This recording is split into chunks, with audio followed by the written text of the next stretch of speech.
welcome in everyone to another edition of the GSMC College Football Podcast brought to you by the GSMC Sports Network. I'm your host, as always, Tommy Brzee. It is July 8th, a Monday around here, and we have a great show for you today. We're going to start talking a little bit about some of the talking points heading into the season. Only 47 days out from this thing kicking off, so want to get especially into the Big Ten today and break down some of the big talking points there. Then we'll get into the Group of Five. We'll break down the playoff participant and how it's definitely going to be a huge debate at the end of the season. There are going to be multiple teams that have an argument to be get into the playoff, and it's going to be a fight, that's for sure. Then we'll get into some teams that I think could just turn their conference on their head. If they hit the right way, then their entire conference could look totally different than what we expect it to be right now. Then we have a bit of a recruiting update. The biggest thing that happened this weekend was Texas moved in the wrong direction. I'll be totally honest, they are definitely not doing what they want to do down in Austin, and I'll break down kind of what that looks like and how it's not huge worry right this second, but definitely could be in a couple of weeks here. And then we'll do something kind of new around here. We'll do a Monday roundup. There's been tons of news across college football that I just haven't gotten a chance to get to or just don't have enough information to feel confident about doing a full segment on, but want to break down a couple of the big time headlines. Not some great headlines around college football lately, I'll be totally honest. But before we jump in, I do want to remind you all we get tons of questions and comments throughout the show. And the best way for you all to get your question on the screen is to use the tip and donation link at the bottom of the screen, gsmcspodcast.net. It's a huge help not only to us here at the network, but to you all. You get to kind of have a fun, interactive experience here. Get your question on the screen. I'll read it out loud, and we can kind of have a fun time here. So, again, that's gsmcpodcast.net if you'd like to use that. Also, before we jump in, just want to give a quick thank you to everyone. The numbers for the Wednesday show were just incredible, honestly, bigger than I possibly could have imagined. So, gotten a lot of comments and everything. It's been absolutely incredible. So, really appreciate that.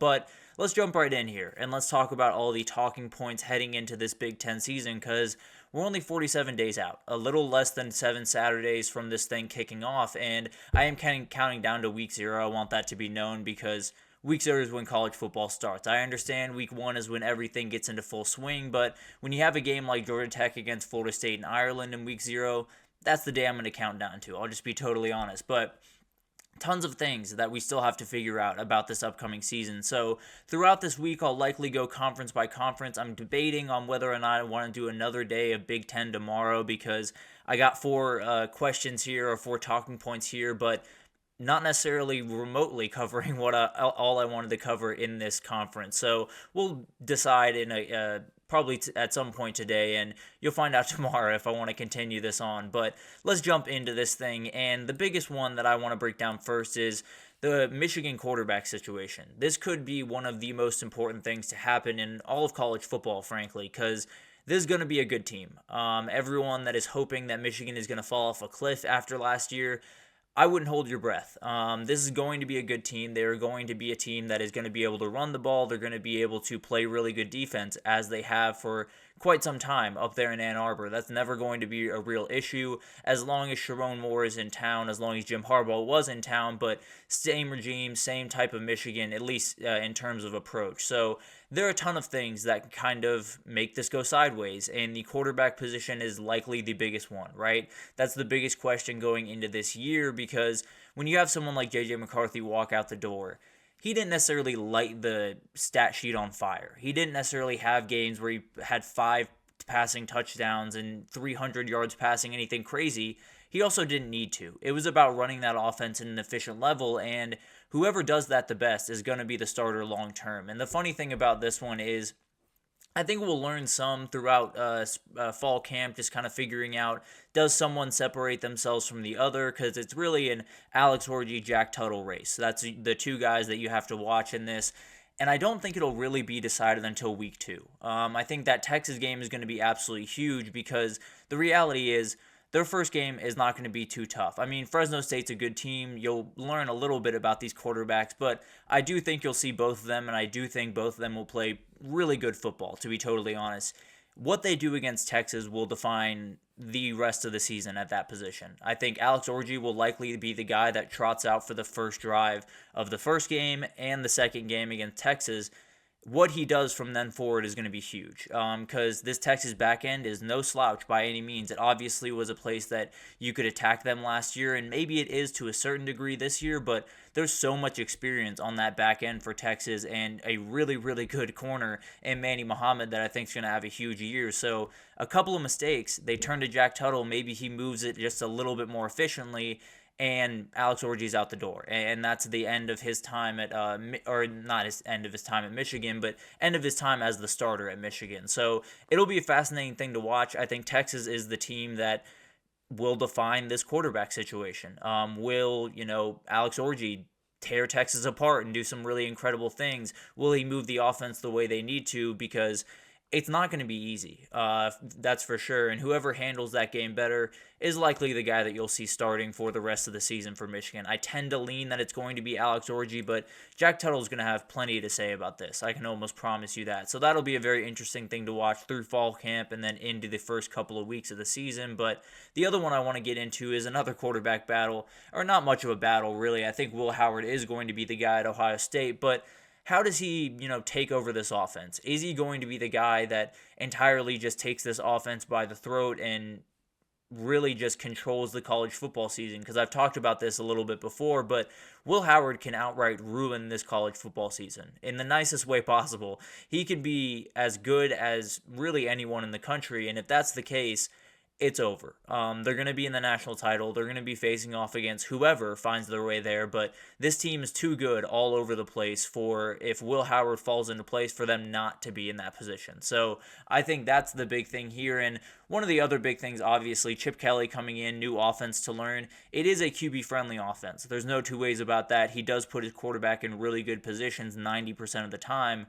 The thing about that is, it doesn't mean it's easy to run. It doesn't mean that it's an absolute layup to run. It means that you have a lot on your shoulders. It means that you have a lot to worry about as the starting quarterback, but the sky's the limit. If you execute, the sky is absolutely the limit for this kid. And I think the biggest thing here is that's the case around every offense around the country. Every elite offense puts a ton on its quarterback's shoulders, but when you see the quarterback respond and execute that offense, it's a thing of beauty. That's why the LSU offense was so incredible in 2019.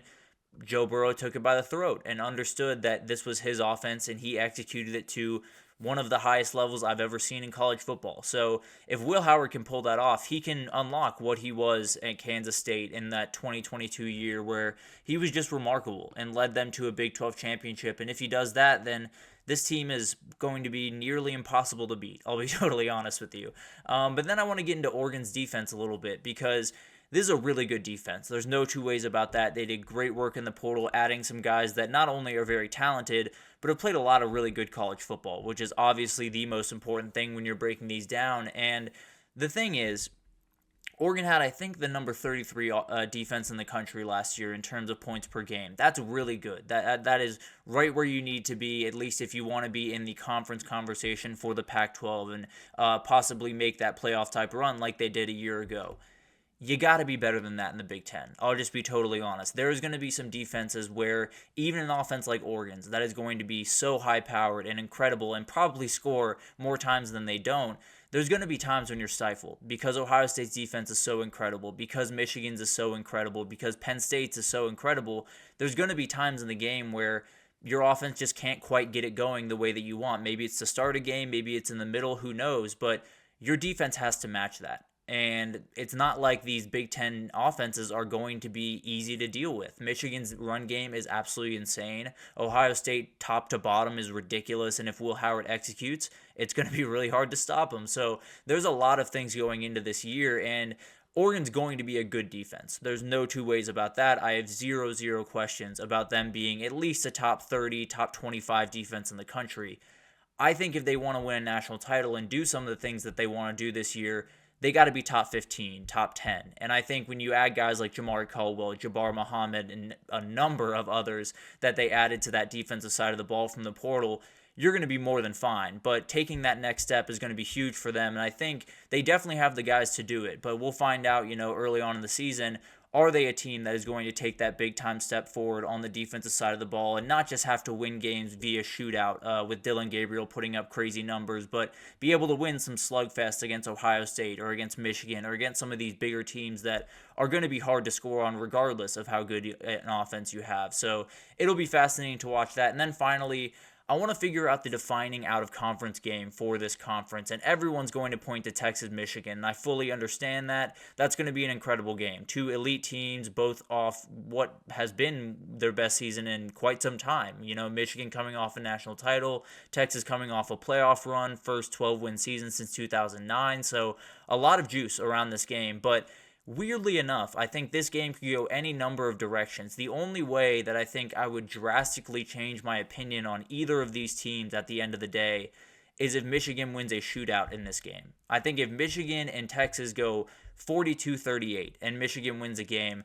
then you're worried about Texas and you're sky high on Michigan for totally different reasons. But I do think, for the most part, most of the outcomes here would not necessarily shock me. Whether it's Michigan winning an absolute battle, that's who Michigan's going to be. And if Texas can't handle that atmosphere, that's not the craziest thing in the world to me. Texas winning a defensive battle isn't crazy to me either. I think this defense is going to be really good, and I think Michigan's going to be always tough to score on. I also think Texas winning by 14 points wouldn't be that crazy to me. So overall, I don't think there's enough variability in this game for me to feel like my opinion's going to change too much about these teams. Wisconsin-Bama's another one to watch. I think that one's going to be really fun. If Wisconsin pulls an upset, that's the most defining game, no doubt about it. But I don't necessarily see that happening overall. So I think that's a really fun game, but likely one that won't have too much on the Big Ten season. The one that I'm really interested in is Penn State against West Virginia, and it's for some different reasons. I think this is one of those where if Penn State's going to be the team that they're capable of being this year, if Drew Aller's going to be the guy that he's capable of being, if they're going to show the growth that they need to show this year, this is the game where they send a message. This is the game where they go out, and this is a good West Virginia team that has a ton of experience, that it's going to be a hard-fought battle, but this is a game where Penn State just proves they're the better team from start to finish. They execute at a higher level. They play really good defense. They win by 14, 21 points, whatever that looks like, and show everyone they're not the old Penn State. That's just the reality. So that's going to be a really interesting thing to watch. USC LSU is obviously another one to watch here, but overall, that's going to be a shootout. I really don't see it going much any other direction. So overall, I don't think that's going to be overly crazy. And then you have some other ones. You have Illinois against Kansas. Nebraska against Colorado is going to get tons of press and will be a huge one. But with both those teams where they are in those conferences, not necessarily as defining as some other ones. Then you have UCLA playing LSU. They get both the LA teams, LSU does. Oregon State, and Washington State are now out of conference games, which is just gross to look at, but that's beside the point. And then Minnesota UNC is another really fun one. But overall, the Big Ten's got a ton going into the season, and as I was going through that, I think I'm going to revisit the Big Ten because I have questions about Penn State, I have questions about Nebraska, about Iowa, so